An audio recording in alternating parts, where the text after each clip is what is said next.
kwaba nesimo la khona vele ngiyakhumbula phambilini unkosikazi usindisiwe indoda ayisindiswanga kwenziwa umsebenzi manje la inkosikazi ashade khona ekhaya emzini manje unkosikazi phela fanele ayokwenza ilokhungana ayogaya yenza zonke lezi zinto abe khona nje emsebenzini njengonkosikazi wala ekhaya nithanga bebikho hayi seshilo nje indodeni ngiyakholwa indodeni uyakholwa the moment ezinkosikazi ethi ngiyakholwa indoda kufanele ikwazi ukuthi usho ukuthini ngale hlalwe phansi kudiscuss ama terms uzosho ukuthi mina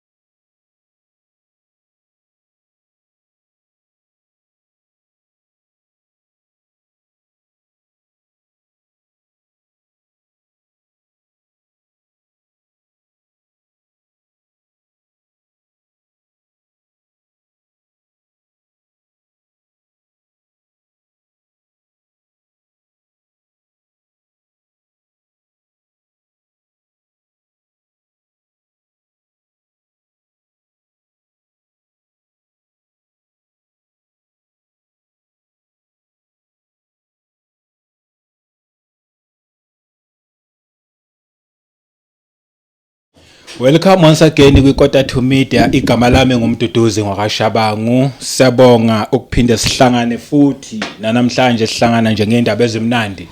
La sizokhuluma khona ngomuntu kanye noNkulunkulu akukho kunye.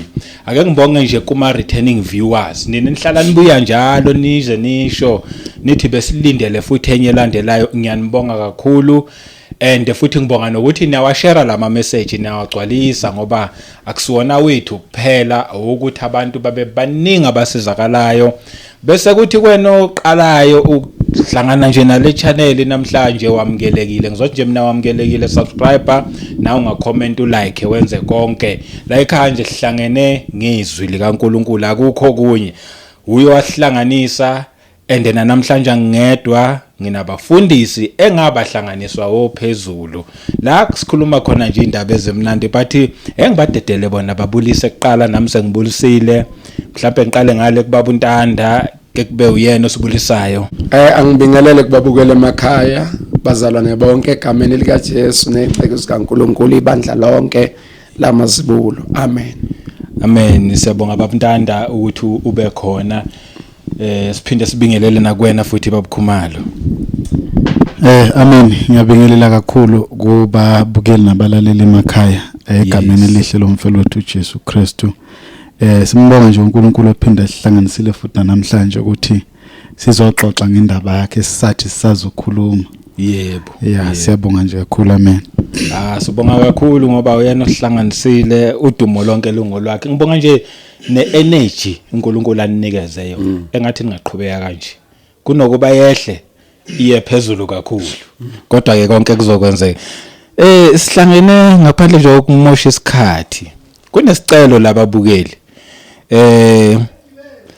abanye bayizilethile izicelo becela ngama topics athile uma ngabe ukuthi asikakakhulumi ngale yakho nawe oyicelile ungaphatheki kabi ungathi bayakhetha shothi sebekhethe ngoba kuwuzibani sebezokhuluma leyo topic kokunye siyayivumela nje uNkulunkulu kube uyena osihola kukhona konke shothi uyena osiholele kule message namhlanje andeke since kuyena osiholelile ake ngifunde nje la uPastor Hlomoka I hope ngisibiza kahle isibongo sakhe uthi ngiyabingelela kuleli khaya lezwi lenkosi nginesicelo la ukuba nike nifundise ngokushada kwekholwa after divorce nifundise ngokushada kwekholwa after divorce bese ithi onjani uvumelekile kuphinde ashade and ngonjani ongasavumelekile ngokwezwi likaNkulunkulu ngoba sike sidideke abafundisi bethu bedivorce abafazi babo baphinde bathathe khona la enkonzweni usho kanjalo uPastor Hlomoka ke sibonge ophezulu ukuthi namhlanje soke nje sizongena kuleyo ndaba khona ubaba uNtando khona ubaba Khumalo nami ngisho ngithi ngikhona kodwa naba abafundisi engibathembe kakhulu yes ake singeneni kuyona nje hayi izindaba ziqala ubabukhomalo okay iqala ubabukhomalo yeah no sembingelela bazalwane yebo gameni elihle sibonga kakhulu babushabanga nakuwe bamntanda yebo yeah ake ngithi ukunkanta kancane nangivumela bazalwane kulungile kunento engifisa ukuthi abazalwane bayazi emakhaya nalabo abazolalela lo mlayezo sondlulisa yes ngifisa ukuthi abazalwane babe careful nge-political correctness vis-a-vis i-godliness laba ibiza ngokuthi is to biblically correct futhi enye into I'm sorry the mere fact ukuthi something is in the Bible it doesn't mean ukuthi it is godly ukhona izinto ekukhulunywa ngazo nje ngokwenza example ukuthi uKayin wabulala umfowabo uAbel that thing is biblical meaning it is in the Bible but it is revealed then njenge example yento uNkulunkulu angayifuni nokunikela kabi kaKayin so kunezinye zezinto ekhona eBhayibhelini uNkulunkulu enze example loka ngofuni futhi esinika imiyalo ngakho bese kuba nezinto uNkulunkulu ayakhulumile ezwini lakhe ukuthi uyafuna which are also biblical because ikhona ezwini but I need ukuhlala kancane la endabeni ye-political correctness okay sizokhuluma ngendaba engafunwa ukuzwa amabandla nabazalwane abaningi namhlanje because abazalwane abaningi they develop this attitude yokuba politically correct ukuthi masokhuluma izinto kufanele sibheke ukuthi i-constitution yase South Africa ithini kufanele sibheke ukuthi abantu abafundile bathini okay bese siyeka lento esho yizwi likaNkulunkulu ngoba sizama ukuba politically correct ngifuna ukuthi lento ibe i-foundation ukuthi mase yaphambili abazalwane bazi ukuthi la sikhuluma into noma sizokhuluma into esezwini likaNkulunkulu hayi esicabangayo futhi hayi efuna ama-politicians hayi efuna abantu abafundile hayi efuna abantu abanemali hayi efuna zigwili hayi efuna abesimame hayi efuna amadoda kodwa efuna uNkulunkulu kubantwana bakhe oh yes it is very important because into eshaya kakhulu ibandla i-political correctness oh yeah mungaya nje kunamabandla ngingwabale ngamagama mhlamba ngoba ngizwakala Muslim right okay they are not fighting to be politically correct bamntana bamela inkolo yabo abekho abantu abahlulwa kumela inkolo yabo njengamaKristu hayi lapho uqinisile so sizokhuluma le topic yasinda lesokhuluma ngayo but asizange ukuzokhuluma into ethandwa abazalwane ngifuna kuvele lokho sizoveza into esho uNkulunkulu hayi into ethandwa abazalwane yes sizokusho lokho uNkulunkulu akushilo la ukuthi mayekhuluma ngomshado ukhuluma ngani mayekhuluma ngedivorce ukhuluma ngani kunamavesi uNkulunkulu noma kunezinto istatement uNkulunkulu athe meyikhuluma mayelana nomshado waqondisa straight emadodeni zingamfaka wesifazana kune-statement noma nama-commandment uNkulunkulu athe mawakhuluma ngomshado waqondisa straight kubantu besifazana engayifaki indoda siphila kwi-environment lapho khona sekuthiwa akekho wesifazana akekho wesilisa yebo sididekile nanokuthi owesifazane yini America ididekile what is a woman umzalwane asikwazi ukudideka ngalezinto wathi ngenze example ukuze ngizwakale kahle kuthiwa amadoda athandana umngeni akangeni wesifazane kuleyo it's a statement made for men bafazi noma amakhosikazi thobelana amadodeni sengathini kuyinkosi right is statement that is meant for women actually ithi indoda isubmit okwesifazane njengoba bethi asisubmithelane ya ama 50-50 aweka ama 50-50 yazweni cha sizokhuluma ke ngale ndaba from that basis angiqale lana uNkulunkulu uyayinyanya idivorce akayifuni nje nala ihambe khona idivorce that's the statement of fact from the Bible le nto uNkulunkulu ubhalile ngayo encwadini yakhe ukuthi i-divorce akayifuni phela kwento yezinto ayinyanyayo yes uNkulunkulu but now isikhathi esikuso kunezimo ekufanele noma le ndaba ye-divorce fanele siyibheke ngendlela uNkulunkulu ayaddresse ngayo uphi ezwini likaNkulunkulu oh yes right kunoma sikhuluma nge-divorce sikhuluma ngani right so asiqale mhlambe lapha Mark 10 ukuhlalisana kwabaganeneyo ifundeka kanje ithi ukuhlalisana kwabaganeneyo bese ethi wasuka lapho weza emkhulekweni emkhawuleni yaseJudiya nangaphesheya kweJordani iziqoki zabuya zabuye zabuthana kuye, waphinda wabafundisa abantu njengokujwayela kwakhe. Kwase kusondela kuye abaFarisi bambuza ukuthi kuvunyelwe yini ukuba indoda ilahle umkayo. Bemlinga. Right, waphendula wathi kubo, uMose waniyala ngokuthini na? Bathi uMose wavuma ukuthi kulotshwe incwadi sehlukaniso alahlwe. uJesu wayesethi kubo, ngenxa yobulukhuni benhliziyo yenu wanilobela lo myalo. So uMose lento wayenza ngizathu ukuthi inhliziyo zabo zazilikhuni. Wayesethi hayi uma ufuna ukulahla unkosikazi wakho ungenze njani? Incwadi Ambhalela incwadi. Na ngifuna si-underline lana ke. Obhala incwadi indoda ayowesifazane.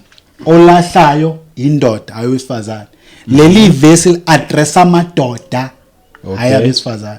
Ngoba yiyo amadoda abenza lo mkhuba wokuthi avela abhala incwadi alahle ubani omngaka. Any system kaNkulunkulu is formed based on patriarchy. Yeah. uNkulunkulu nje isystem yakhe is based on patriarchy. uNkulunkulu uyise. Yes. Ulokhunjani uJesu uyindodana. Indoda inkazimulo kaNkulunkulu. Right? Indoda inkazimulo kaJesu. Umfanekiso nodumo likaNkulunkulu. Owesifazane uludumo lwendoda.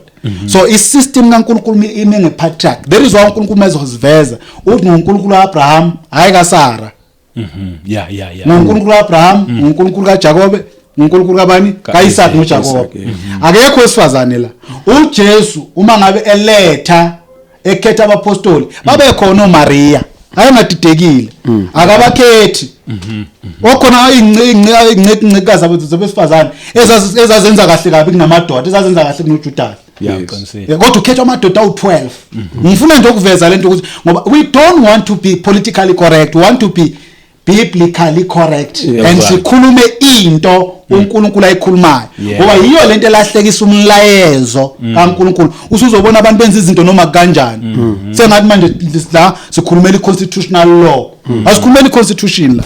So leli verse uJesu Christ uaddressa into embe yayenziwa amadoda. Yeah. Avela bhala incwadi umuntu engasafuna ukondla umkakhe ngoba abafazi babengasebenzi, ngoba besifazana babengasebenzi. Right? Wawuncike indodeni yakho ukuthi kondle, isebenze, ikunika imali. So fika futhi nakhona lapho ukuthi ukuchitha ziqala nini lezo zinto. Bothatha unkosikazi bese irresponsibility ukuthi umthande ngokumondla, you provide. Yes.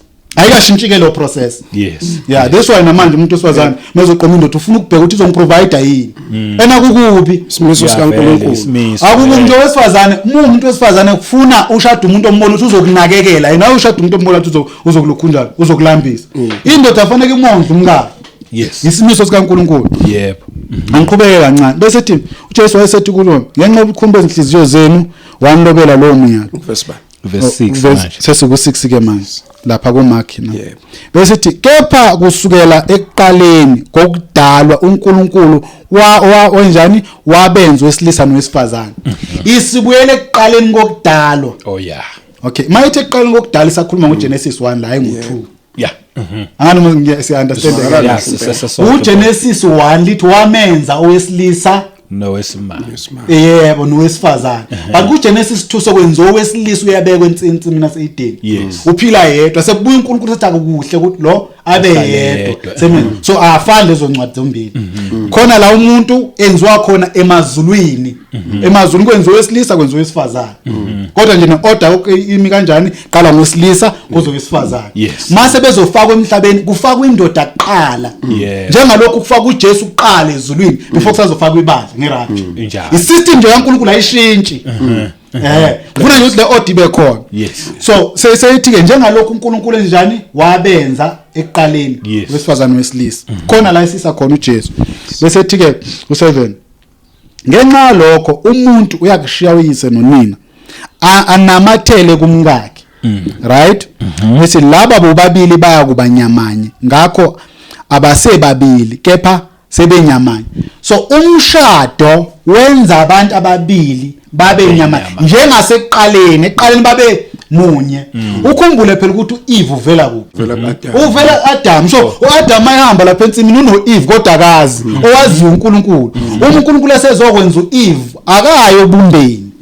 uye uthi wena unayo futhi waye kuye nyamanye naye umkhipha kuye but at the same time umbuyisela kuye kodwa usembuyisela kuye sene possibility noma ne capability okwenza into ethize yilo capability sosekuzozalwa ngoba uNkulunkulu isibusisa usenze wasiletha kuphi ekuzaleni so ukhipha umuntu kumuntu usethi kwenzela kuni ba multiply ngoba bebadala ukuthi ba multiply so mayese yedwa umuntu esekumuntu engakabonakala lo muntu i-multiplication ayenze bese wathi akukuhle ngoba uma kukodwa kuzohlala kukodwa kodwa kwakubili kuya multiply ila ubuhle obuvela khona sethi ngaleso sizathu esinjalo akufanele ukuthi laba babili bahlukaniswa sizwe ukuthi lokunjalo uqedela uthini uthi ngakho ke lokho akuhlanganisileyo uNkulunkulu makungahlukaniswa ngomuntu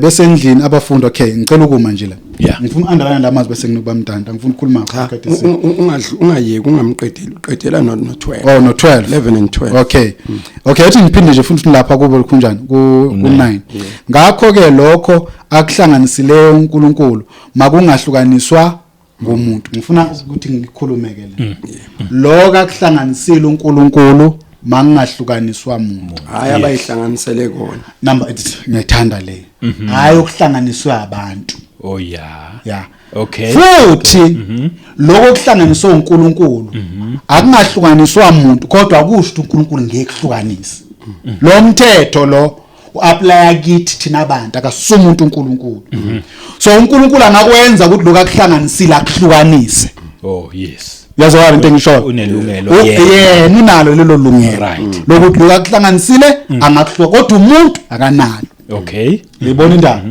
so mayiqhubeka lapha ukuthi besendlini abafundi babuya bambuza ngalokho wathi kubo yilona lo olahla umkakhe agane ngomunye uyaphinga kuye naye uma elahla indoda yakhe agane enye uyaphinga so into enzakalayo umuzo lahla umkakho right ayogana enye indoda sekukuphinga lokho nawe futhi umuzo lahla umkakho yogana omunye inkosikazi uyaphinga akasho lutho ngalolahliwe okay ungathi uyingene akasho lutho ngalolahliwe uthi olahla yebo akasho uthi olahliwe uthi olahla umkakhe agane omunye uyaphinga okay olahla indoda yakhe uyaphinga iphinde ifune olahlayo olahlayo wathi kubo yilo nalo olahla umkakhe agane ngomunye uyaphinga kuye loyo lahlayo bese naye uma elahla indoda yakhe agane enye uyaphinga olahlayo hayo lahlwayo ngiyithanda into iveza ngoba isivezela listing yokuba ufuna ukuba political correct uthi ethi umuntu elahliwe bese kuthiwa lo muntu manje kusefanele ahlale but ake sithi ukuhamba kancane singivale ngale ncwadi leka lapha na ku Matthew ku Matthew 5 ngifuna le statement isicace lesokuthi olahliwe yebo ngisho ukuthi sisazobuya ubamntandathu ku yebo usazigcizelela Matthew 5 uverse 31 kwathiwa yilo nalowo olahla umkakhe kamnike incwadi right yesehlukaniso kepha mina ngithi kimi yilo nalo olahla umkakhe kungengenxa yebo yokuphinga umenza aphinge noganwa ngolahliweyo kanjani uyaphinga la into engifuna ukuzoyiveza la ile uJesu Kristu uthi umuntu akufanele alahle unjani umkakhe futhi abantu akufanele bahlukanise kodwa kunento ayivezayo la uthi uma ulahla umkakhe kungezathu sokuphinga umenza aphinga ufuna sandelana izathu sokuthi uma kuukuthi umkakhe uyakuphingela izwi liyavuma ukuthi umlahle ile nto engithe mangiqala ngikhuluma ukuthi ngenze foundation ngayo engafuni ukuzwa abazalwane baze bakhande amanye ama gospels noma bakhande amanye ama doctrine angekho la kune general rule ne exception i general rule ithi awumlahle umkakho noma ngasiphi isizathu ngaphandle kwezizathu sokuthi ukuphingile umkakhe ekuphingele hambile wawulala nenye indoda kusuke kuumusa wakho ukuthi umvumela abuye kuwe alithi ungamxolela umuthanda kodwa futhi umlahlile awunali icala lokudivorce awudivorceile ulahla into yokulahlwa Ngizoziveza masiqhubeka ukuthi why uNkulunkulu emisa kanje sowakhuluma ngamadoda, ngakhuluma ngosifazane, ngakhuluma ngoNkulunkulu ngoba uNkulunkulu kune order. Hayi lento esibona namhlanje econfusion. Sacela ukuma lapha. Oh yes. Hayi kuyezwakala basalambe besisaqhubeka silalele khumalo bengathiwa noma ngabe uqedele konke besikhululekile ngoba siyakhonza. Yes. Cha bazalwane kumnandi impela indaba icacele wonke umuntu. Yebo. Ukuthi olahlayo unecala. Olahliwe akanacala. Asithethelele umuntu la. Izwi elishoyo lithi olahla umngakha aganwe womunye uyamphingela. Ngakho ke lo suke elahlile yikho mayefika phakathi kwethu thina abazalwane simbuza ukuthi umngakho njengoba usuyinekela kuJesu athi hayi umngami useqwaqwa kwenzakalana chaza ukuthi kwenzakalana ake sigibeleni ke siya kuyena siyoza ukuthi nehlukaniswa yini uma sinika isizathu sokuthi hayi ngaphinga ubaba wangilahla hayi mzalwane ngoba usumukela uJesu uma uthanda ukumthethelela mbuyisa umngakho. Okay. Uma ungathandi unelungelo lezwi walahla umuntu okulahlwa waphinga. Wawufanele ukumlahla yizwe ligunyazayo. Ngicela ukutshela omama uma unendoda ephingayo umzalwane unelungelo lokumlahla lo baba loyo. Uyaphinga. Yizwe ligunyaza ukuthi umuntu ohlala nomuntu ophingayo ukhululekile ukumxosha umuntu ophingayo phambi kwakhe. Ngoba uhambelana nabo bonke abantu. Ngoba lokhu kulala ukuhlanganisa igazi lakho nelomunye egcine namagazi amaningi emzimbeni kuye yiki inkosi indaba yokulala iyona ebaleke kakhulu kunaso sonke ngoba lokhu kuphinga kuhlanganisa umzimba. So inkosi umzimba uyithempeli awukwazi uhamba uhlanganisa nabo bonke abanye abantu ikhe nalelo lungelo enjalo. Ngiyaphinda ngithi ngicela abefundisi benu bathola ilungelo lokuyibopha lenhlanganiso yethu. Uma umuntu ephinga unelungelo lokumdivorce umuntu ophingayo. Uma kodwa wena usumdivorcile wazi ukuthi awusaganwa ngoba udivorcwe wena. Ngeke uganwe womunye mawuqeda ukumdivorce wena usuzohlala ngoba ulahlwe uwe. Kodwa uma ephinga unelungelo lokuthatha omunye. Okay. Uma umdivorce nje awunalo ilungelo lokuthatha omunye. Kodwa uma umthole ephinga unelungelo lokuthatha omunye ngoba uyaphinga lithi lenkosi unalo ilungelo laloko lokuthi umlahle ngenxa yokuphinga. Ngiyacela ke bazalwane siye lapha kumaKorinto ngazi noma uvule khona imfundiso wami. Asiyeni kumaKorinto 7. Ke sifikeni lapha ku7 ke sizwe ukuthi enye yezingcebo zakithi igcwaliswe ngumoya ithini ngale ndaba yokuhlukana. Isiluleko nemithetho yokugana. Verse 10. Ngepha abaganene ngiyabayala kungemina kodwa inkosi ukuthi umfazi kangahlukani nendoda yakhe.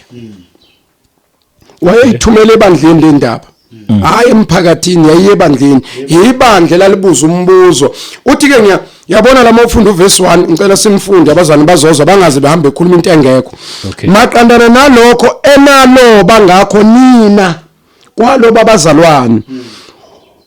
Kuhle umuntu angamthinto wesifazane uthi maqondana nokuloba kwenu kwakuloba abazalwane ngayisukelanga babebuza njengoba nalomzalwane ebuza siphendula into ebuziwe asikhiphe umnyalo sikhiphe umnyalo oyizwi hayi ovela kithi ngoba abazalwane ababuzayo. Uthi ke kepha abaganene ngiyabayala kungemina kodwa inkosi ukuthi umfazi kangahlukani nendoda. Uthi ngokwenkosi iloko Genesis 1 ukuthi oyoshiwise nonina namathele umngakhe ngoba inkosi ithe kungahlukani umuntu. Uthi nami ngiyala ngaloko ukuthi kungahlukani umuntu nomngakhe. Right 11. Kepha uma ke wahlukana nayo kahlale ngaganine. Akahlale ngaganeleleke abahlukana umbabuyisane nendoda yakhe indoda ingamlahla umngayo. Uthi umuntu akahlukana nomngakhe akabuyisane naye maye ngabuyisana naye angamlahla. Yes. Siqhubekeni. Kepha kwabanye kusho mina kusho inkosi ukuthi umzalwane enomfazi ongakholwayo ke evuma ukuhlala naye angamlahli. Asilungiseni ke bazalwane. Le ndaba zikamalahla anti velaphi.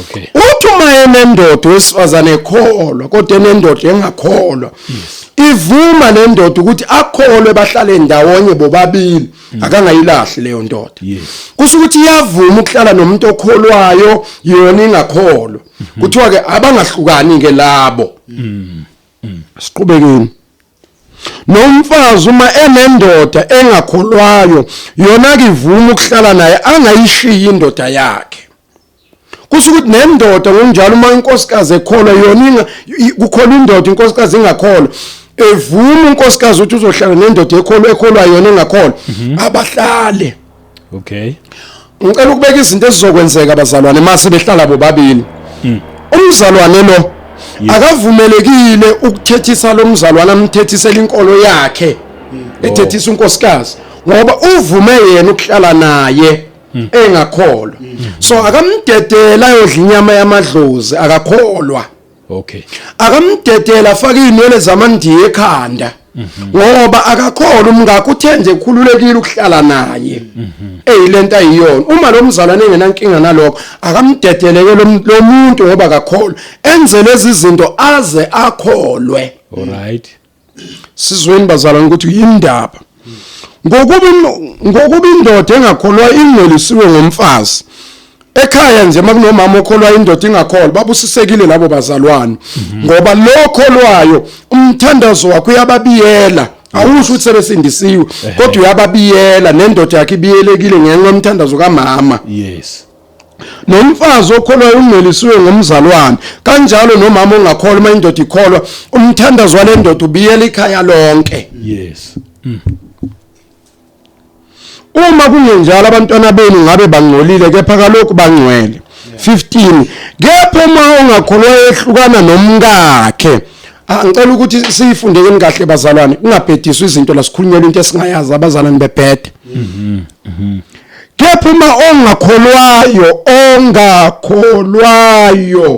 kepha uma ongakholwayo ngicela uyiphinda le ndawo kepha uma ongakholwayo ehlukana nomkakhe kepha uma ongakholwayo ehlukana nomkakhe ngicela ukuma nje lapha ngiyacela abazalwane bayeke ukusikhulumisa into esingahlangene nayo lokhu kuhlukana komuntu ongakholwayo ehlukana nomkakhe ngenxa yokuthi useyakholwa makahlukane naye uvumelekile uma baba ongakholwa ethi angihlali nenkosikazi osindisiwe akahlukane naye uvumelekile kushizwe uvumelekile impendulo emzalwane yokuthi umubuza ukuthi ubaba uyancosha lokumncenga umncengela ukuhlala naye kwakho lokho kodwa izwi liyakugunyaza ukuthi hlukana naye ngoba uyena othi akasakufuni awushongo wena akashongo okholwayo kuthiwa ongakholwayo umehlukana naye angahlukana naye ukhululekile qhubekeni angifuni ke sisheshe la ngifuna sambe kancane ngoba abazali basikhulumela into engekho ezwini umzalwane sekuziwa kumzalwane qalwe ngongakholwa yes kwathi ongakholwayo umehlukana nomngakho ukhululekile sekuthiwa ke umzalwane noma umzalwanekazi akaboshiwe kokunjalo akumele amncenge mayengafuni ukuhlala naye ngesizathu sokukholwa ngenxa yokukholwa ukhululekile ukumdedela ubaba ngoba uthi akahlali nomuntu okholwayo ukhululekile ukumdedela ahambe ngoba uthi akahlali nomuntu okholwayo yena okay kepha uNkulunkulu umbizile nibe nokuthula ngokuba wena mfazi wazi ngani ukuthi ungeyisindisa indoda yakho nawe ndoda wazi ngani ukuthi ungemsindisa umkakho na lokholwayo uma ethola umfazi ongakholwa umfazi lo ongakholwe naye ephenduke naye lithi angamsindisa wazi ngani uma umlahla kumele wena njengomzalwane umlahle wena umzalwane sikhuluma ngomzalwane sakhuluma ngomuntu ongakholwa awumele wena ukumlahla elukusho thina sonke abantu abasindisiwe abahlukana nabafazi bengakakholwa ngaphambi kokuba uthathe wesibili siqala ngokuyolungisa naloya okay athi yena akafuni ukubuya kuwe bese uyakhululeka ukuthatha ngoba usaboshelwe kumuntu ukhululekile ngoba ithezwe uma ekukhulula ke ukhululekile. Yes. Siqhubekeni ngizamcecisa ukuthi bazalwane hayi kubantu abangakholwa abantu abangakholwa kuthiwa akakulahle yena wena umlahli. Yes. Uma umuntu alahlwa umzalwane umyeni wakho umzalwane lo mzalwane akavumelekile ukuganwa engame ngenasi isizathu sokulahla umkakhe. Isizathu sinye la kuthiwa ukuphinga. Uma ngingenasizathu emxoshela ubuvile emxoshela ukudla imali emxoshela ukungalali ekhaya izinto angeke ngamlahlele zona lezo cha akakwazi. 17 kuphela nje ukuba yilowo nalo ahambe njengoba inkosi imabele kube yilowo nalo njengoba uNkulunkulu embizile ngiyala kanjalo emabandleni onke hayi la Faith Mission. Yes, amabandla. Hayi ebandleni kaBaba uSibanibani kuyalwa kanjalo emabandleni onke ukuthi uma sidibana nalesimo lesebandleni likaNkulunkulu nayi into omele uyenze ukhululekile uma babethi cha akasayiboni inhlala ngayihlala nawe ngoba ususindisiwe.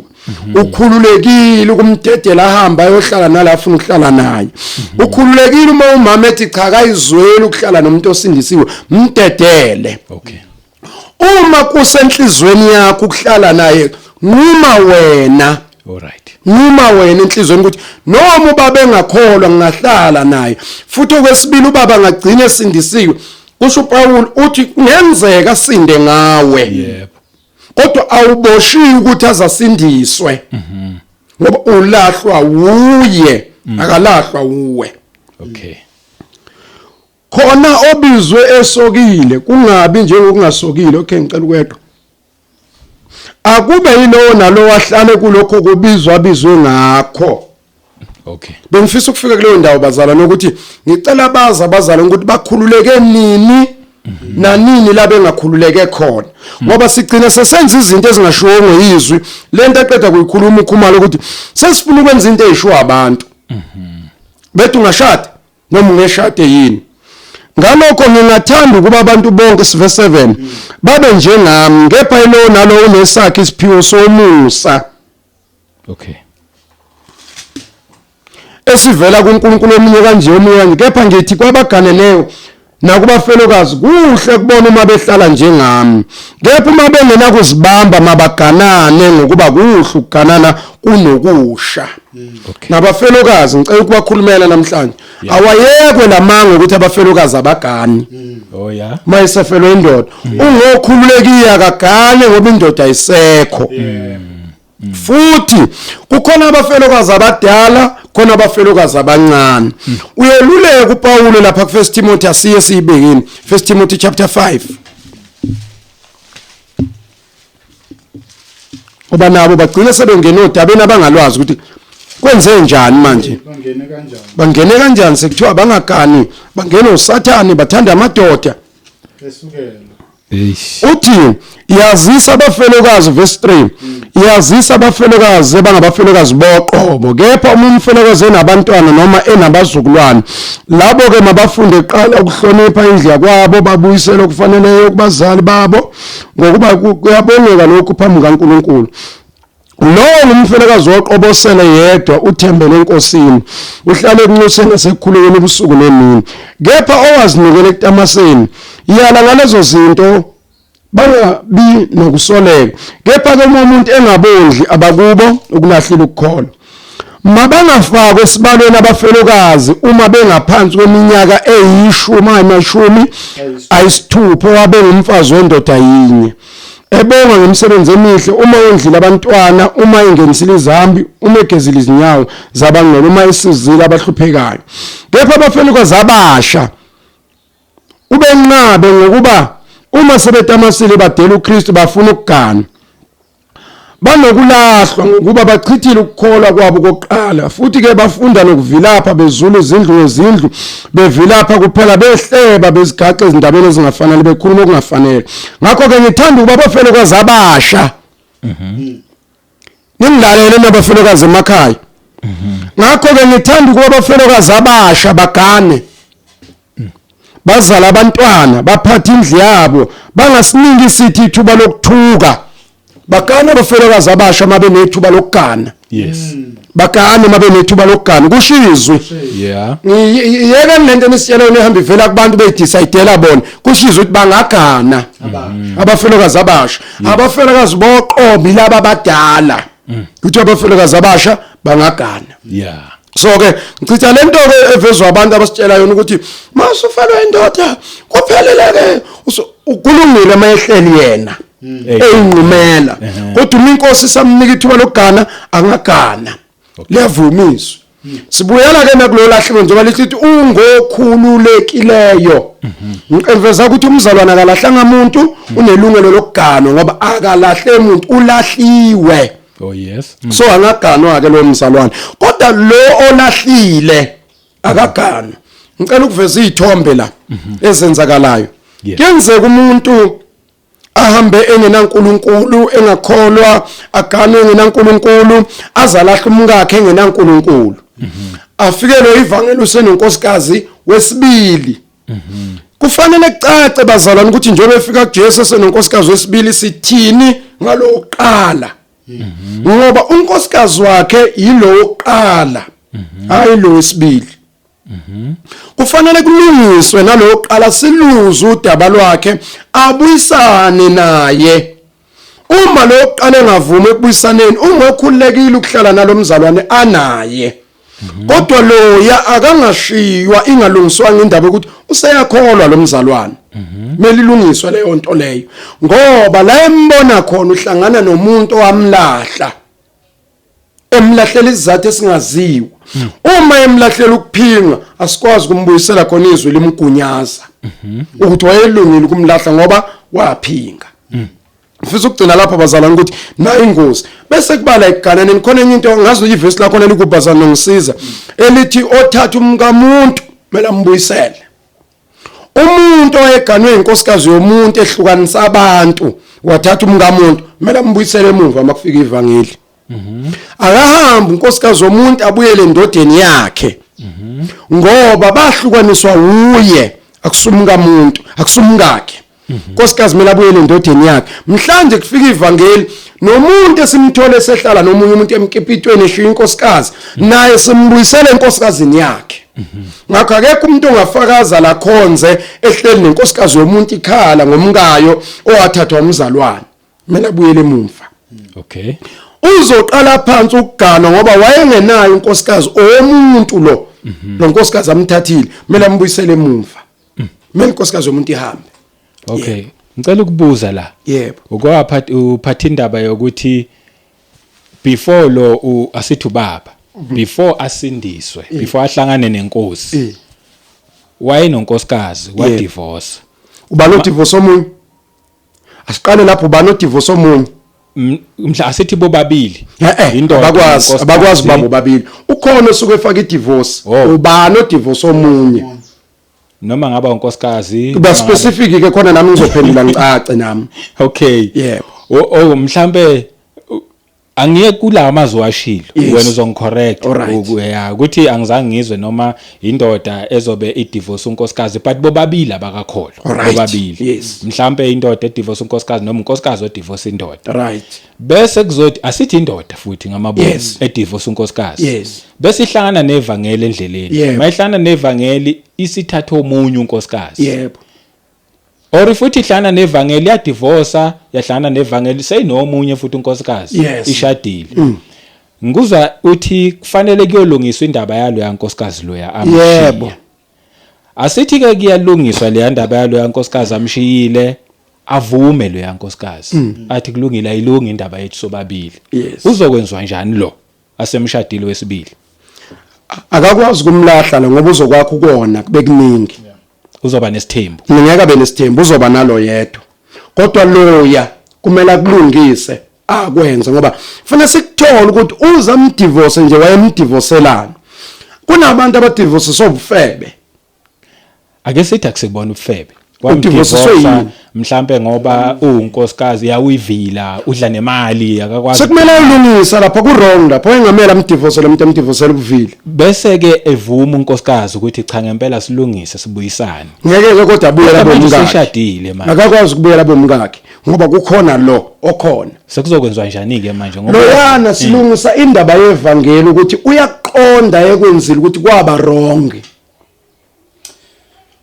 mhlawumbe ake ngene nje la Ungene, yes. uyephendula bamntanda kodwa khona la engafinyeleli khona futhi bamntanda into eyaddressa noma into esaddressa abazalwane layile uma ngabe walahla umzalwane kungasiyo Ningakabisiba abazalwane. Yeah. yes noma kungekho ningabisiba babazalwane futhi kungekho iground yalama ground abalimi Ala ezwini. yes right so buya kweswa emphasize shuthi ngamanye amazwi nenza into engafanele phambi kaNkulunkulu Yebo. Yes. na divorce wena usukholwa wa divorce ngoba izizathu sasingekho Ezwini. so uthi indaba ethi ke uma usukholwa usunawo umunye unkosikazi ngoba ilokhu njani scenario yakho noma unaye lo hamba uye kuloyovuma kushuthi ukuconfess Yebo, uyovuma icala lakho. make Yebo. ngakulahla kodwa isizathu ngiyaxolisa Yebo. Ngokwezwa nathi isizathu engakulahlela sona. Cha akabuyi. Cha akabuyi. Kodwa isizathu awunaso ngokwezwi lento wamlahlela yona. Yayilungile ezweni umlahlela yona ukuthi uyavilapha. Kodwa la ngokwezwa kalahla umuntu alahlela ubuvila. Akalahlela ukuba nezindaba. Akalahlela ukuxabanisa umndeni. Cha. Umuntu la ulahlwa mayephingile kuphela ngokwezwi so awunayo into oyoyitshela yena ukuthi wamlahlela so ufuna uyophenduka kulokho ukuthi sengiyazibona ngoba kube ngangikholwa ngangengulahle manje sekukhona lo so ufuna ilungeke le ndaba yokuthi njengoba unalona kabe clean lo noma eqhubeka nempilo ukuthi ngiyakukhulula ngoba kona mina yes kona mina ngoba sengiyazibona ngokwezwi ukuthi angenzanga into efanele mhlawumbe ukungena lapha ngapha usomendo sonombuzo ngifuna ukugcizelela into esho ungayigcizelela Into- omunye umbuzo omunye kodwa into ekhona la ile ukuthi umzalwane njengoba esho bakhona futhi ento evela umzalwane akamlahli umngakhe noma umnyeni wakhe yebo ngaphandle kokuthi mhlawumbe uphingile noma kokuthi lo abehlala naye uthi ngenxa yokukholwa ngenxa yokukholwa angisafuni ukuhlala nawe so the reason why kufanele ukuthi uyobuyisana naloyo ungathini ugeza ivangeli yebo yes geza ivangeli ukuthi ngoba umuntu ewumzalwane asikho izathu anikwa sona sokuthi alahle umkakhe nomnyeni wakhe ngaphandle kwalezi ebhalwe la so uma uzovela uqhubeke nempilo as usual as normal ufakaza ivangeli wrong kulo wamlahla uthi wawenza into right ubhost ebubini ifana lento nobusela bukade untshontsha khona izinto nje onazo ontshontshile uyasiconfess isono sakho noma ngabe kuthiwa usenayo imali okuyikhokha leyo yeah right but uyahamba uyovuma kulomuntu wamntshontshe table mina yazi lo nto ayikulahlekele ngena yathathwa yimi angisenayo ke kodwa imali ukuthi ngikhokhele right lokho kugeza ivangeli ukuthi wena uthi uhambe ekukholweni ubunonembezo clean futhi nalo yamuntu ayibone lento yenza ukuthi ngempela makuthi umuntu yakholwa kushiwe into enje oh yes so lapho ikhona kodwa kukhona umunye umbuzo obubuza mhlawumbe ake ngithukuma ngizwe ukuthi umbuzo wakho ufuna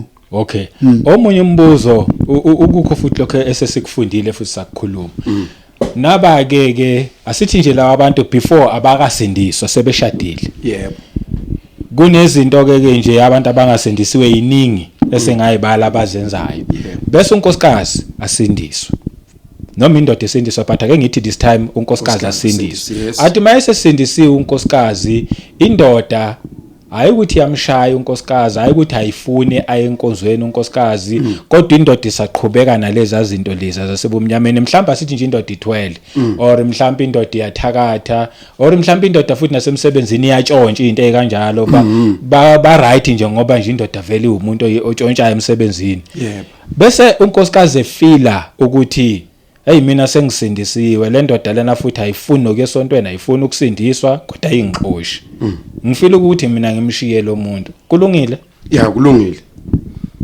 lapho kulungile impela akamshiyi kodwa mayemshiya akagani umuntu akagani phela lahlayo. uye phela Okay. ulahlile nje umzala Okay. ngoba lihlukanise kahle la lithi uma ungakholwa ekulahla ungokhululekile. all right Lithi ke kubazalwane uma umuntu enendoda angayilahli uveze kahle wathi umzalwane noma umzalwanekazi uma enendoda engakholwa angayilahli ngoba ingcwelisiwe ngaye. Wazi ngani ukuthi ngesinde na? yes Yebo, uright mayilahla. Kodwa funa azi mayeqedwe uyilahla ukuthi useyohlala. Ngazi ukugana umuntu. right Yebo, ngoba ulahlwe uye. Mayilahlwe kuye nje ngeke impela gana. yilo sindisiwe olahlile Yebo, njengoba lo sindisiwe lahlile.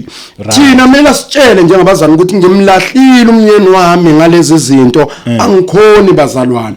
Uzohlala. Uma esekhathele ukuhlala uzobuyela kuye. Uma esazomemukela nalezi zinto. nalezi zinto ngoba ngeke ashintshe uyena. I think le iyezwakala asithi ke indoda ke emlahlile ayisusindisiwe uhamba la ekhaya ngisakufuni Ayifuna unkosikazi. Ukhululekile unkosikazi ukuhamba ngoba ulahlwe indoda akayilahlanga. Yes. Nokwehlukana nayo izohlukana nayo yona. Yes. Ayiyena. unkosikazi kusengathola enye indoda Sengagana. Ukhululekile ithi yabona nje le verse singalinterpreting ngendlela wrong ukuthi ukhululekile. Ngoba ulahliwe. yes Ukhululekile. Kusho lona ukuthi Paulo uthi loyo ukukhululekile lo mzalwane noma uzathi noma umzalwanekazi. okay Ukhululekile ngoba kube bethe amadododwa besizosho la ukuthi uthe amadododwa akhululekile uthi nomzalwanekazi ngokunjalo umelahlwa ukhululekile. oh yes Abazalwane bangambopha ngamadoctrine abo kodwa ngokwezwi ukhululekile ulahliwe all right kwathiwa akasafuneki azange lahle umuntu lo nomlahlayo uma engamthola esahleli ethola ivangeli ezoxolisa lo evuma ukubuya kuye uright okay ngoba i-decision yakhe waxoshwa kwathiwa akasafuneki uyisalwakazi yena akalanga umuntu. ngicela sibuyeni kithi ke thina abazalwane ke manje whether inceku noma umzalwane nje ebandleni but basindisiwe lapho Yes. bese decide ubaba ukuthi ngisamfuni mina unkosikazi wami Yini izathu? ngaphandle kwalezi izathu zokuthi aphinga yeah. ngezinye nje izathu Hayi, akadivorce la. akadivorce Cha. akumelanga Angini ile okay bosathi eqhubeka. asithi ke unkosikazi ongasafuni le ndoda Yebo. Babazalwane Basindisiwe bababili. bobabili. Yes. but inkosikazi uthi mina no matter kuthiwane ngiyakudivorce Ulungile. ahamba unkosikazi Lungile. enze njani ke inceko Umzalwane yes Ilahliwe phela. ulahliwe nje. ingathatha omunye Yeah, bayidivorce Ayizange idivorce. ulahliwe. bese kuzothi unkosikazi yena Akavumelekile. Akavumelekile uyephelo lahla indoda. okay Yes. Ngibuza Yikho ngibuza ngamabomu- yikho ngisho ehe. umfundisi mayedivorce umkakhe. Yes. Sime ngelilodwa nje ukuthi ngeke thina sishumayeze. Ngeke impela edivorce umkakhe. yes Ngeke. yes Sifuna izathu njengoba kuizwi lifuna izathu zokuhlukana. yes Angilinganise ngami babushabanga. Mina bengiganiwe. yeah Ngangifuna 100% ukubuyisana nomngami. Ngangingena inkinga ukubuyisana. Ngamncenga ngaze ngamncenga ngisho esenengane ezimbili zomuntu. Wathi ngikhulelwe esithathu ingane yomuntu. Ngathi anginankinga ngifuna sibuyisane khululeka ngisakudinga. Wathi inkinga le ndoda sengiyiganile. oh Angimlahlanga. Yeah. Zange ngimlahle. Makufika ivangeli ngabona ukuthi kumele ngilungise. Uyena wa decide ukulahla mina. Angilahlwanga. yes Angilahlanga mina. So izwi lingikhulula kulelo side kodwa uma elahlwe yimi kumele abazalwane bampela kuleyo ndawo cha awugana impela. Luthele. okay Two, funa uveza le ndaba yonkosikazi womuntu. Sehlangana namantombazane la ingasho ukuthi yakuyagana. Ifike ngisi umzalwane iphelele phakathi kwethu yashiya umuzi wayo. Yabuya yeza la. Uma usuganwa wena uganwa umkamuntu, umganwa umkamuntu efuna umkakhe, kumele umnike umkakhe akusumkakho. yes Akusiye nje umkakho kumele abuyele emuva. Yingakho yena mase kuvule kukhanya kuyena othola ivangeli. Uyena manje akutshela ukuthi eyisibanibani. Kunento engakutshelanga yona singakakholwa. Awukwenzakalani? Hayi njengoba ungibona mina ngangiganile ngani usibanibani, njengoba usungibona sengila kuwe. Manje njengoba sekuhlunyelwe ivangeli sekusile kimi. Ngiyacela impela ukukhuluma iqiniso umuntu kaNkulunkulu ngicela ukubuyela emzini wami. oh yeah Ngokwezwi ngenza into engafanele. Kumele ahambe abuyele emzini wakhe. okay Wena uganwanga. Umkamuntu lo awuganiwe. Awuganiwe nje total. bengibona ngathi ufuna usho something babukhumala Yebo. bese uqedile ukuchaza yeah ngifuna ukuemphasize nje indaba ukuthi abazalwane sekuvezile nje konke la kuvezile baba uNtando okungaphezulu konke insindiso ingaphezulu kwazo zonke lezinto. Yes. Okay. Fanele kuvele lo ngoba ku developwe ama doctrine acindezela abazalwane nangezathu ezingekho. Kunikwa abazalwane umthwalo abangeke bakhone ukuthwala. Yeah. Right? Yes. Njengalo bamntanda sekuvezela ukuthi zikhona izathu ezimvumelayo ukuthi umzalwane akhululeke. Zibhaliwe. There are two grounds. Ngifuna uyi-emphasize lento ezivumela umzalwane ukuthi maye sehlukanile nomuntu ayishade naye aphinda gano. There are two. Number 1 esokuthi umuntu ohlala naye uphingile. Yes. Number 2 esokuthi umuntu ohlala naye akayifuni insindiso. Okay. Akuvele nje lokho uthi ngiyakulahla ngoba ngifuna insindiso.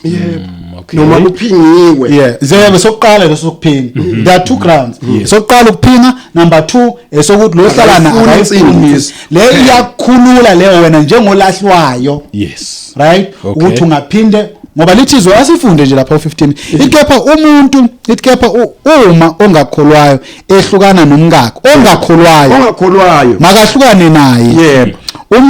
Umzalwane nomzalanekazi kaboshiwe konjalo.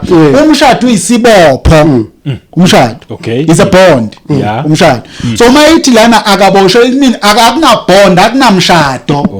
Uma ulahlwa ngongakholwa ngenxa yokukholwa. So now into enzakalayo la ile. Kenzekayo ukuthi umuntu njengalisho izwi laphana kulokhu 11 lithi kepha 11 noma 18. Yeah. Kepha kwabanye kusho mina akusho inkosi ukuthi uma umzalwane enomfazi ongakholwayo yena ke evuma ukuhlala naye angamlahli. Right. Uma ngabe nje unonkosikazi usuyakholwa uthi hayi ngiyavuma ukuhlala naye ufuna uhlale naye. Asiqhubeke ke sizwe. Nomfazi uma nendoda engakholwayo yona ivuma kwenzani ukuhlala naye angayishiyi indoda. Now unkosikazi ngifuna ukuthi ngi-emphasize le ngoba emshadweni kubusa ulokhu njalo umthetho wendoda. Indoda uyeza unkosikazi ufika uthi hayi mina baba sengimukela insindiso. Yes. Bese ithi indoda anginankinga mina nensindiso. Right? Insindiso nje uzoqhubeka nayo. Bese le ndoda isifuna ukuthi lo nkosikazi yenze izinto zokungakholwa ayisahlangani leyo nto. Oh yeah. Ukuvuma ukuthi ngiyivuma insindiso ukuthi ukuthi sengizokuyeka kwenze lento uphile la angiseze ukukumema mina emadlozini nasekhaya kodwa ngeze ukumcindezela kodwa mezothi ngiyavuma ukuhlala na kodwa usafuna umbone emadlozi akusivuma lokho weyizwa manje lento le. Okay kwa angasikisa ukuphazamisa kwaba nesimo la khona vele ngiyakhumbula phambilini unkosikazi usindisiwe indoda ayisindiswanga kwenziwa umsebenzi manje la inkosikazi ashade khona ekhaya emzini. Manje unkosikazi phela fanele ayokwenza ilokhungana ayogaya yenze zonke lezi zinto abe khona nje emsebenzini njengonkosikazi wala ekhaya nethanga bebikho hayi seshilo nje indoda enti ngiyakholwa indodeni uyakholwa the moment ezinkosikazi ethi ngiyakholwa indoda kufanele ikwazi ukuthi usho ukuthini ngale hlalwe phansi kudiscuss ama terms uzosho ukuthi mina umsebenzi amadlozi angisayazi mina ngisagayi mina ngisawusebenzisa umuthi angisayi enyangeni la ekhaya zonke abantwana babo bese indoda kufanele yona from leso statement isho ukuthi ngisahlala nawe noma ngisahlala manje inkinga lento ayichazwa lento vele umuntu athi ngiyakholwa akumuntu ofuna gayela amadlozi bonke abazalwanekazi abagana abantu abangakholwayo uma sekufika kule statement sokuthi ethu baba ulungile umama esindisiwe usho ukuthi ulungile ukuthi ngeke aphinde azenze into zala ekhaya ngeke aphinde akwenze ngoba kuvunyelwe yena ngokuhlala uthi uPaul umuntu onjalo akaboshelwe kokunjalo nina enikholwa niboshelwe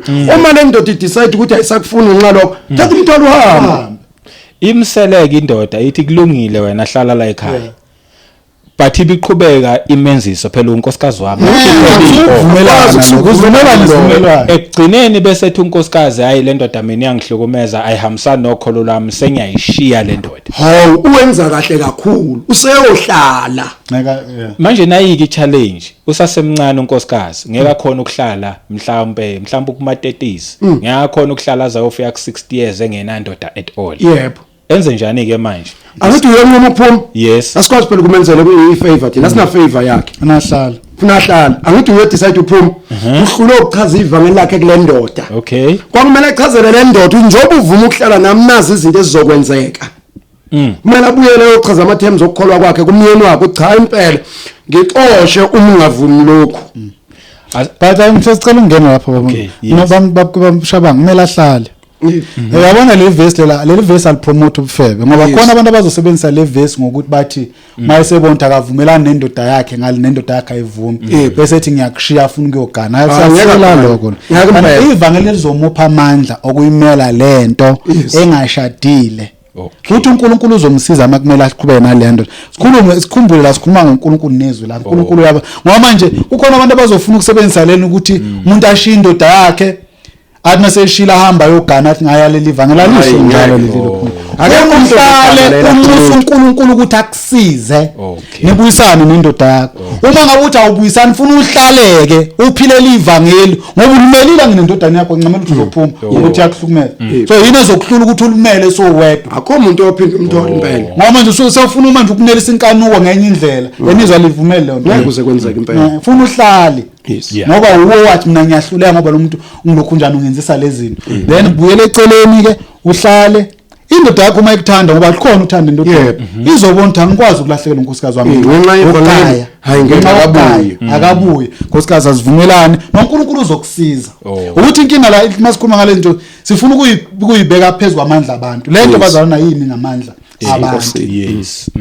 umoya ingcwele mawumela izwi lakhe uNkulunkulu mawumela izwi lakhe uyangenelela kusiza Oh yes. yabona nje kunesinye isigameko ngani umkwayifunda indaba kaThekla wayezoganisa umuntu oyengakholwa sikhona nje ukuthi simalo book ngikhuluma ngelinye ilanga na kwaba isimo esifana naleso wasizwa uNkulunkulu so indaba la ukuthi umzalwane into engifuna ukuyiveza akalimele ivangeli akalimele ivangeli noma ngabe kuyashuba noma ngabe kumna kodwa akalimele ivangeli bese kuba yilo ongakholwa okuyena wenza i-decision uma wena wenza i-decision ngezathu ukuthi ubona lezi zinto lezi ziyakusinda noma nisahlelisene kahle lungile phela yenza i-decision kodwa hlala umlinde ngoba lapho kumele ukukholwa ukuthi mina mnyeni wami angihlukananga nawe ngoba ukuthi angisakuthanda nginenkinga yalokho ngakhetha yes akubone naye lo leya impilo yakhe izomshumayeza kodwa uma uzophuma la wena bese uyahamba uyokufebe lo ngeke sivune impela ukufebe ukusho ukuthi kahle kahle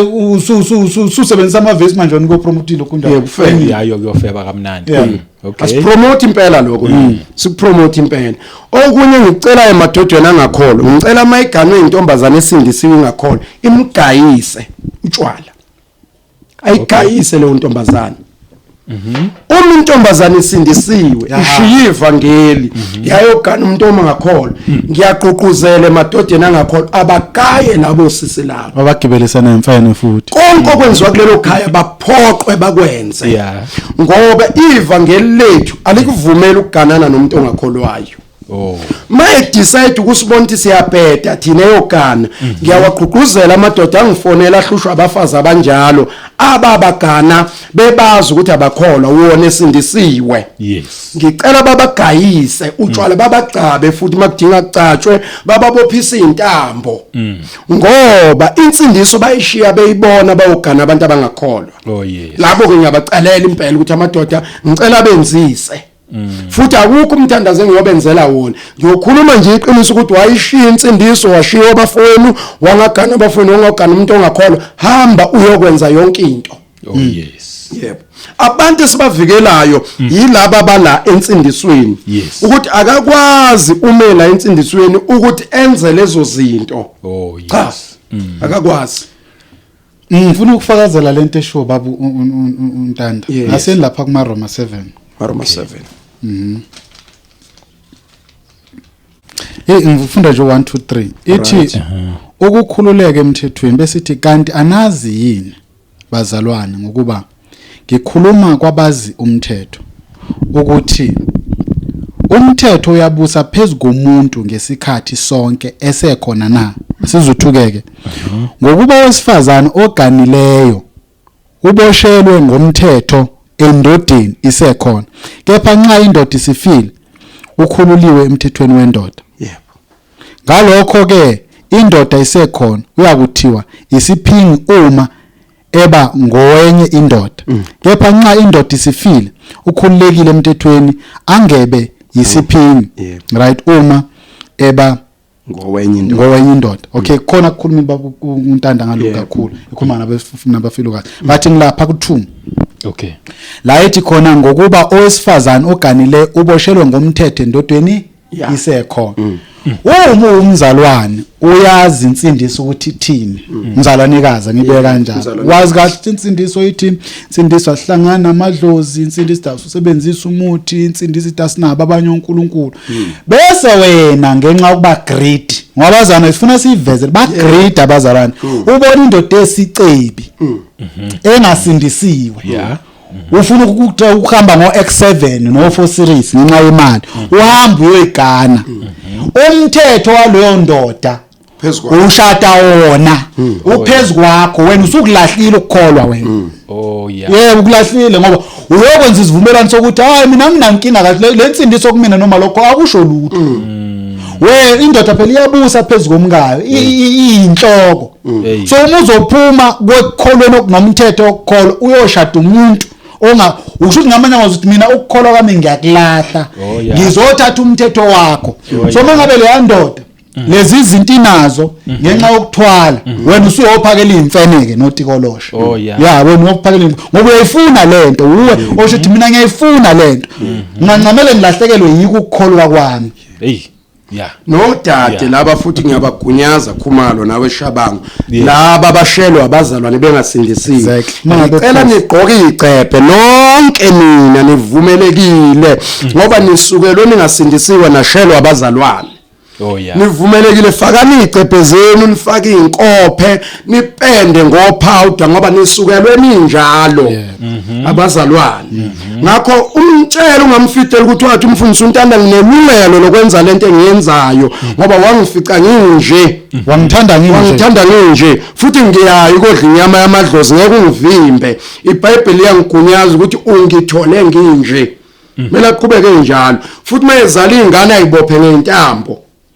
ngoba umthatha umazi ukuthi uhamba izangoma umzalwane so ukhululekile ukwenza lento ayenzayo mina ngikusho mina njengesikhonzi ukuthi uma usihlubuke thina njengabantwana bakaNkuluNkulu waya lapho hamba impela lapho yekela ingane yamuntu so ihlukumeza ayithenge lezinto ethanda ukuyithenga mayiphuza ama brutal fruit ayiwaphuza emzini wayo yasukelwa uwe uyibona ukuthi iphuza amasavana ayizukushintshwa wena iphuza amasavana wayithanda injalo uma uletha leyo case ngimanga kunkosikazi wakho uma umuntu bekade eIsrael ahamba ayothi sefuna ukuba yicitizen yaseRome right lo muntu usho ukuthi ezophila ngomthetho wani waseRome kunjalo nakumzalwane uma uphuma ekutheni ushiya ingathi indlela yokukholwa ukwenza izinto ngendlela yokukholwa uyothanda indlela abantu abangakholwa then kufanele uphile ngendlela abantu abangakholwa mawuthanda umuntu ongakholwa uthanda indlela abangakholwa ngoba lo muntu umbukile engakholwa hayi bungazi wathi ngimthande nje akekho umuntu oshintsha umuntu uma ngabe ukuthi lo muntu uhamba ama night club wena kufanele kube iUber yakhe yebo uzomlanda mayiseqedile nje mangabe lapha night club bayamlala ngoba bayalalwa abantu mase bedake bayala futhi baphuba bathola utshwala abaningi ngokulalwa wena kufuna nje mayiseqedile sethi baby sithandwa ozongila uhamba ufika umlafu ungambizi lutho amlusi nje kancane waya kuye wamsukela indaba iqala la ekutheni beningakholwa nobabili right lashunyayela ivangelo omunye wakholwa then iyahluka ke lapho sevulekile amehlo komunye sethe ngiyakholwa lapho kumele kube nesivumelwano esisha based on this thing that is why ngithe ivangeli nokukholwa kungaphezulu kwazo zonke lezi zinto ngenxa yokuthi sekukhona ukukholwa isibani la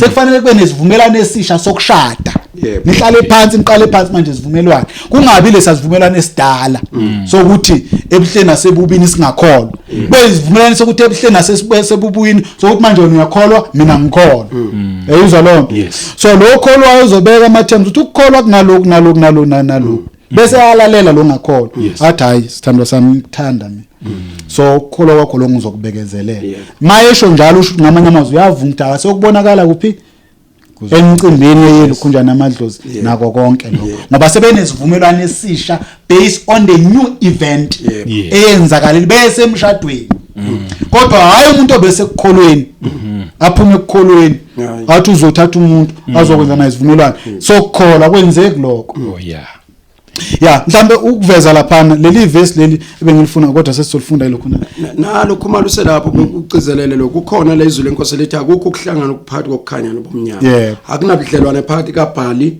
kanye noNkulunkulu abukho ubudlelwane impela sinabo nje akekho umuntu esihlalela umshado wakhe kufika umfana ongakholwa siudiscuss ethini asudiscuss ethini awudiscussa nabakabontombazana hayi nathi thina njengekhonzo sikaNkulunkulu asudiscuss nje umshado wakhe angathatha lo mfana wakhe ayodiscussa lapha nabakabontombazana baphelele la bangasifaki thina ngoba simshadisa umuntu okholwa nomuntu ongakholwa ngoba ngeke sivumele ingane yogaya ngeke sivumele ingane bese sithenje ngoba lo muntu kaNkulunkulu njobe eqonyo angimele avinje emantombini yakhe ngoba lemele simkhumbuze lo mzalo ukuthi wamgana umazi ukuthi angakholwa umuntu ongakholwa wenza njani uyaqonya so akakwazi ukuyeka intombi zakho ngenxa yakho khulula intombi sithatha indoda le wena uzoyibona masiqedile lapho futhi angaceli imphuleko ayiceli imphuleko yethu cha akwazi phela ukuhamba uyokwenza into azi ukuthi phambene ukuze uzocela uNkulunkulu ukusiza imphuleko ngamanye amazwi lento uma usuyibheka kahle enhlelo inokumthuka uNkulunkulu nokumthuka nje kakhulu uNkulunkulu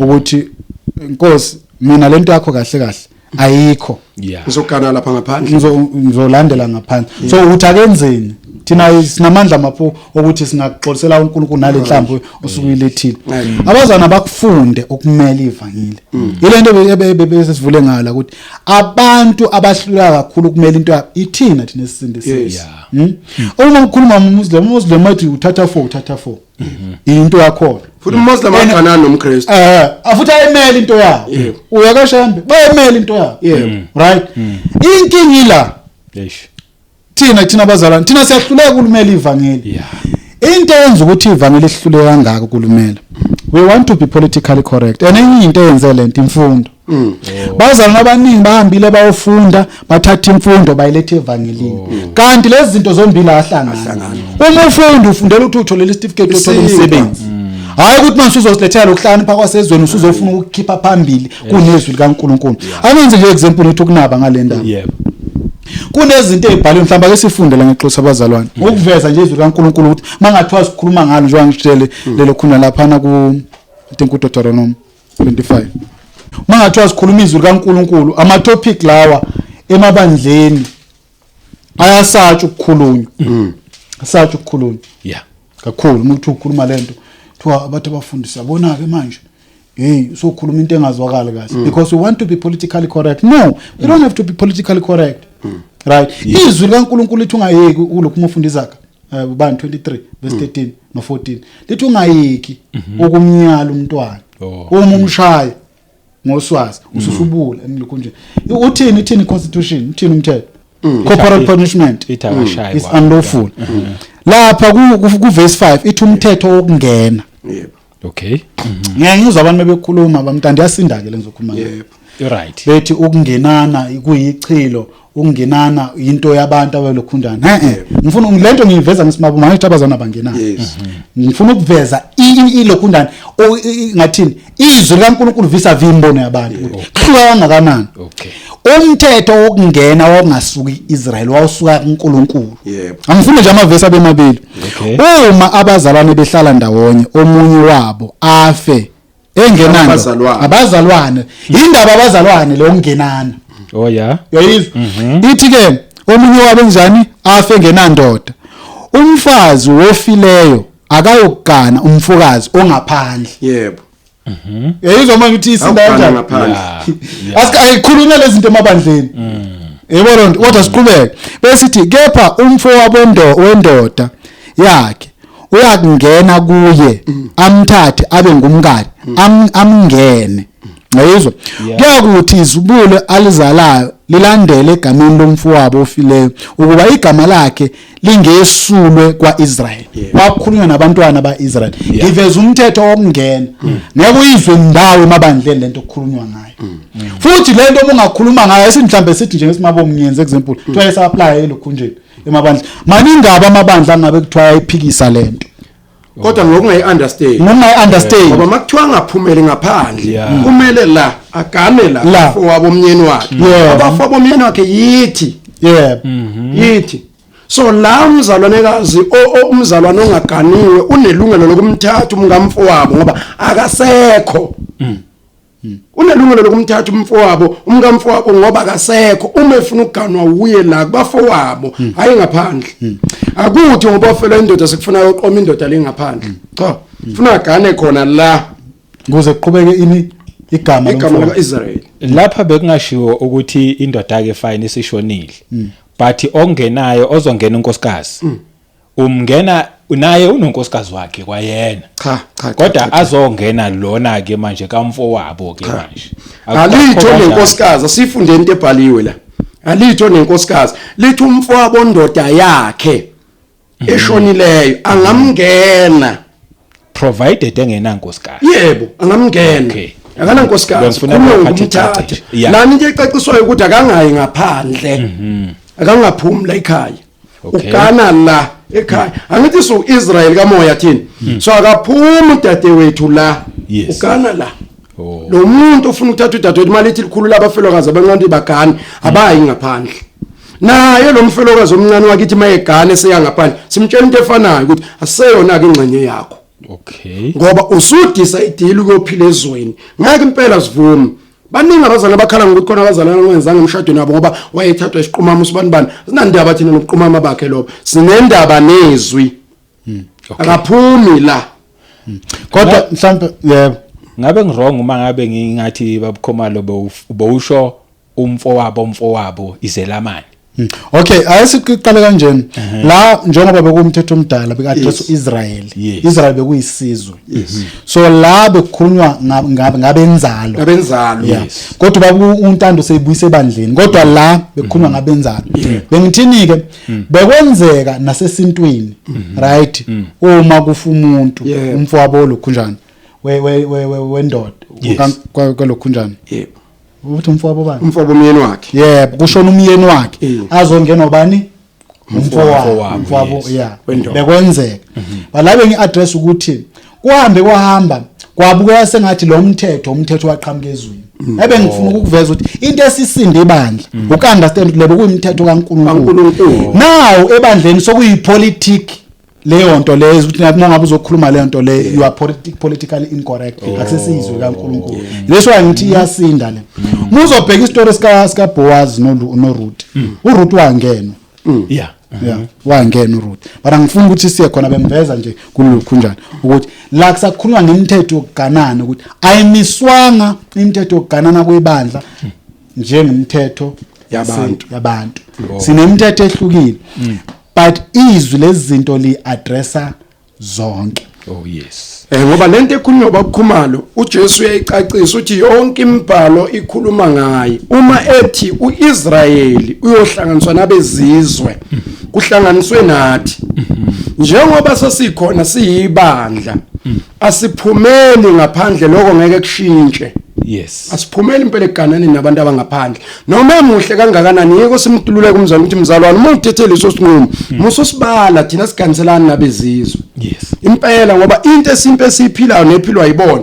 ayifani ifana namalobolo omzalwana aphathwa abantu abangakholwayo kakhulu siyahlehla thina ngoba angeke mina ngiyothamela la kuzobizwa khona izimbuzi angikwazi mina ukuyothamela la kuzoshiswa khona impepha makulungiselela umshado womzalwane angikwazi ukuyithamela leyo nto yingakho kufanele icace indaba yalomzalo ukuthi imi kanjani indaba okukholwa kwakhe yebo hey bazalwane ngenxa yesikhathi nje bengicela angazi ukuthi bese nini sizoqhubeka sifike kuphi cela ke sibuye la nayiki inceku kahle yaziwa la enkonzweni noma umfundisi webandla elithile uyaziwa unonkosikazi wakhe for whatever reasons nibekile ama reasons awu2 okuhlukana but umfundisi noma inceku awayeke la wayi2 ahlukane nonkosikazi wakhe for another reasons awakhe bese eshado omunye unkosikazi aqhubeke futhi aphathe la ebandleni kusase right lelo bandla liyaphila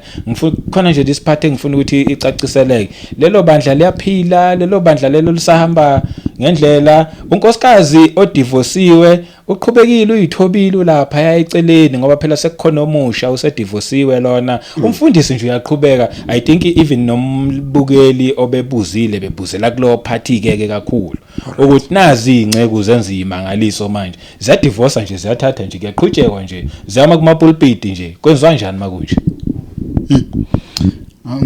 othi ngilokhu ngiqala number 1 asikuhlukanise indaba yezinceke zikaNkuluNkulu nezinceke ezibi zezona ngoba esikubona namhlanje kungoba isikhathi asena sazo addressana even nangimshado esikubona namhlanje yes ilento abayibiza ngokuthi abnormality kuzo zonke izinto ezenzakalayo yebo ayijwayele izinto okhamsayo uma uyibuka ukuthi lokho ngingacabanga abantu bake bakwenze lo number 1 ayikho inceke nesibindi sokudivorce unkosikazi wayo oh yeah imdivorce ngaphandle kwesizathu ngathi kunzima ukudivorce unkosikazi kunesizathu ngeke umele abantu abangaka ube nesibindi ukhuluma ngezwi kaNkulunkulu ube nesibindi sokuthi ungadivorce umngakho mase umdivorceila ngaphandle kwezathu uphinde uthathe omunye khona la ngalo yakwenzakaleni yebo so ushumayela liphi ivangeli oh yeah leyo nto nje ilento ebizwa ukuthi ichilo ke leyo ichilo lelo akusini into esingayikhuluma la sithi address siqhamuke nezathu hayi leli ichilo nje lento ebizwa ukuthi isinengiso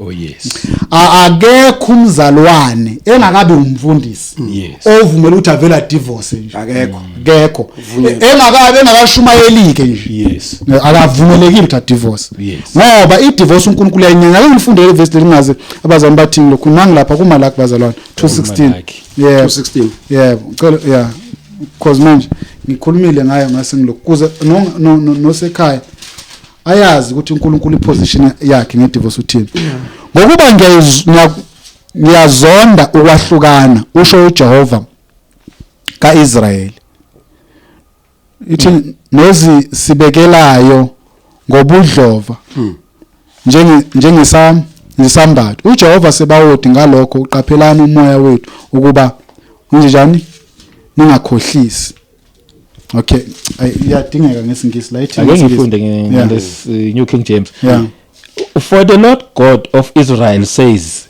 that he hates divorce yes for it covers one's garment with violence says the Lord of hosts therefore take heed to your spirit that you do not deal treacherously treacherously so ngifuna ivele nje uNkulunkulu yena uyayinyanya idivorce abantu abavele bahambe nje athi umuntu mina ngisamfuna umkami sengiyamlokhunjana sengiyamla awufunda uNkulunkulu so how can umfundisi unceke kaNkulunkulu enjengenduna yenkosi vele enzisa ilokhunjana into uNkulunkulu asho kahle ukuthi uyayinyanya ngiyathi mase ngikhuluma ngale ndaba ngiyazi ngithi awakazi uNkulunkulu athi uyasinyanya isithembu mase ngiveza nje indaba ukuthi uNkulunkulu unyanya kanjani divorce awakazi uNkulunkulu athi uyasinyanya isithembu kodwa idivorce ukubeka kwacala ukuthi ayinyanya oh yeah yayibona indaba ngendlela a very vocal ngakhona makuza kule akakufuni uNkulunkulu kwehlukana ubona ukuthi bengisikhathi bese kuba sichaza kahle lento imi kanjani kodwa la engifuna ukuvala ngaki lokho okay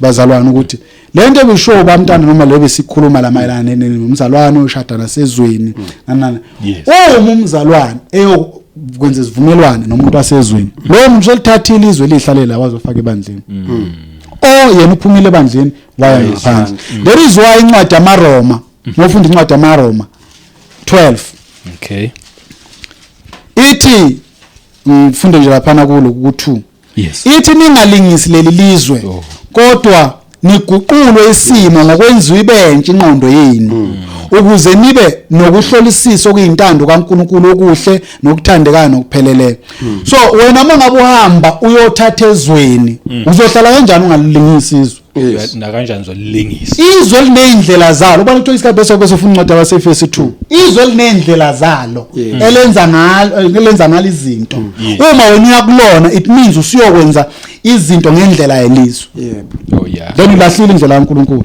mhlambe sifunde ngayo neFesi 2 bamntanda Efeso 2 Efeso 2 verse 1 no2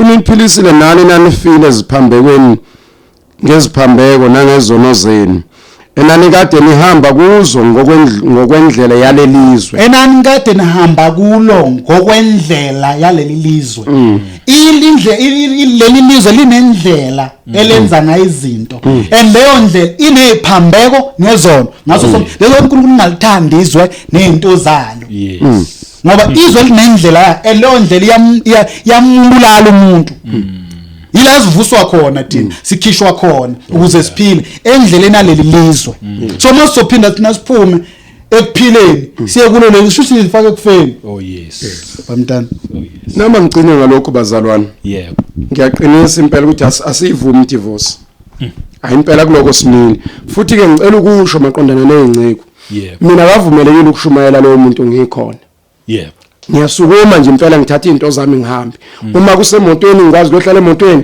uzoshumayela impela shumayeze labo ngizohlala emotweni ngizobuya mase eqedile ayikho into engayilalela kuyena lahlo umngakhe ngenayizathu and kunento engiyanyisa yenziwa zinceke kulezi insuku udivorce umfazi la ebandleni athatha intombazane la ebandleni iyiphi le ntombazane nesibindi sokungena indoda yomuntu la ebandleni hambe nengane encane no 26 years ubaba omdala na 50 years kusho ukuthi bebevele beqomene uma ezodivorce unkosikazi aphinda athathela endlini kusho ukuthi yinjalo esikhuluma ngayidla abadlwane awukazi ube khona ubaba ungalala izingane zakhe sonke seshumayela khona amantombazana angeke uthathe unkosikazi phakathi kwamantombazana washumayezile awukwazi ulala izingane zakho awukwazi kade uyihalela ke lezi izingane uyibuka lamakhona ingane osungabuvula umnqunu bayo uyongena naye embhedeni umfundisi ngamane mawukuthi uNkulunkulu ukwenzela icebo lokuthi usuyathatha unayo inkosikazi hamba umbheka kwenye indawo awukwazi amantombazaneni la ohleli nawo wakhulisayo umfundisi wawo bathini bonke labantu ubaba obuyamba uyembula umnqunu bengane zakhe hayi ku wrong akekho umfundisi afana athathe la elusa khona akukho right akube inkosi ongcono mayishilo ngoba kuyingozi lento limaza ibandla egcineni angikhulumi nje leyo kuganwa komuntu olahla umfazi singenayo izathu eziphathekayo ukuthi yini futhi nakhona leyo ukuthi njajaha ukuthi kibe uyena omdivorceayo mina ngiqaphela noma ngabe uphingile ngiqaphela nje lento ukuthi kuba uyena ogijima phambili jaha ukumlahla hayi bazalwane mina ngiyithethelele ngifuna ukukhuluma iqiniso bomkhulu mina ngahlala bazalwane ngahlala nomuntu ophinga endlini umazi ukuthi uyaphinga silala mphethe munye sidla ukudla kunye sihlanganyela futhi empetheni nalomuntu ephinga sengazi kwaze kwaba uyena ohambayo wabuyela la evela khona angaze ngixoshe umuntu yingakho ngiyisaba lento yomuntu ojaha masinyane sethi nje uyalahla ukuthi kona ukubekezela unakho yini uzokwazi ukufundisa abantu ukubekezela kwehlule wena uthi ufundisa abantu nokuxola ke mina ngangiwilling kube kwangasumka umuntu kumbuyisa namhlanje uma ngavela umuntu angitsheqinisa ukuthi akusimka umuntu impela ngabuya kusasa ngoba ayikho into engamlahlela yona engathi yini lena lahlelwa yona ngoba umuntu esifazane ngangifuna umuntu esifazane yini lehlukile into ehlukile ukuthi umkamuntu umkamuntu kuphela lenze umuntu othi yakho divorce naye noma umzalwane mina ngiyayikhala khumana ukuthi akakwazi umuntu ukujaha aqala ku divorce yebo uphingile siyezwa kodwa nakhona kumele siqinisekele ukuphinga lokuthi akumfaki yena ngoba abazalwane sebenemkhubo omungu okuphinga nalezi izingane ebandleni bafebe nalezi izingane bese engalali nonkosikazi egcinile bese ethi uyophingayo kanti nesizathu salokuthi ulala lamantombazane enkonzweni lekethi uhamba neteam ushumayela nayo kanti abafazi bakhe labalalwa uye bese lengane yomuntu bisi decide ukumdivorce ngoba vela yikho into eyihlalele kuleli ekhaya inakiwe akanendaba naye ulwa naye ngoba ubhizi nalamantombazane yebo ayi bazalwane ikhulunyiwe indaba mina nje sengabe sengiyayimosha mangathi ngiadoctile engakusho nje mina ukuthi uma ngaba ukakamamukela uJesu abe inkosi nomsindisi okuphila kwakho imamukele isikhathi sisasekhona saphila ilona langa leli ungalindeli inye ilanga ngoba ulazi noma lofika yini yamukela uJesu nje abe inkosi nomsindisi okuphila kwakho nawe uze embusweni kaNkuluNkulu lana ke mawusuka uNkulunkulu njengoba nje umbona nje engayifuni idivorce engayifuni kangaka it is because mawusukuye akazi ukufuna ngawe so uzulahleke esandleni sakhe gama lami ngomduduzi ngawashaba ngasiphinde sihlangane kwivideo elandelayo uNkulunkulu anibusise nonke emakhaya amen